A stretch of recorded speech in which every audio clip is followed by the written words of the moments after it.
Pag-usapan pa natin ang makabagong pagsasagawa na ito ng diagnostic test kasama si Mobile Journal, Francis Orsio. Francis, ano ba ang mga diagnostic test na pwedeng gawin sa bagong project na ito? Pops J, ang pinakatinutukoy dito yung extracellular vesicles blood test. So itong diagnostic test na ito, yung pinag-focus nga ng mga scientists from dito sa Pilipinas at sa China para nga ma-determine or malaman nila kung ang isang pasyente ba ay may lupus or arthritis.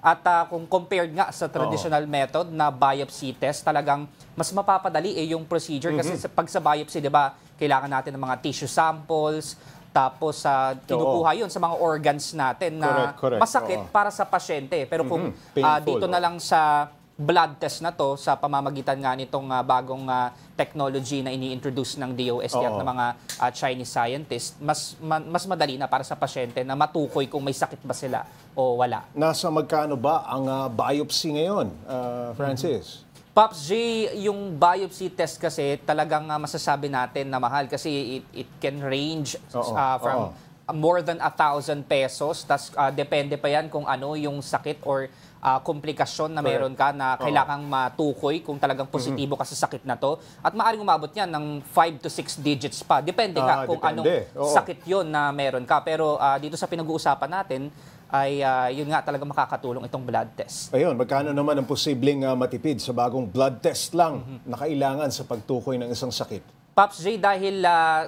kung ikukumpara natin sa biopsy test kasi, kailangan ng mga doktor na mahuguna for that procedure para kumuha ng ating tissue sample. Kapag dugo na lang, pwede ng medical technologist. So, hindi na kailangan ng mga malalaking aparato. At hindi na rin kailangan ng mga aktual na doktor para kumuha ng dugo sa'yo dahil pwede na ng mga medtechs lang.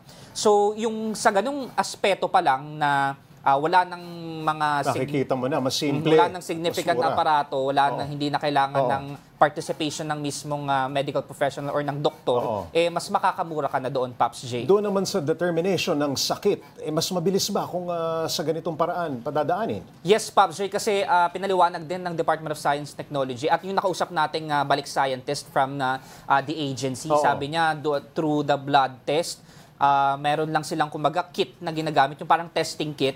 Tapos yung dugo, doon lang nila i-check kung yung sa pamamagitan nga ng extracellular vesicles blood test, makikita na nila yung mga cells na meron doon sa dugo natin kung positive ba sa lupus or sa arthritis. Mura at mabilis. Maraming salamat, Mobile Journal Francis Orsio.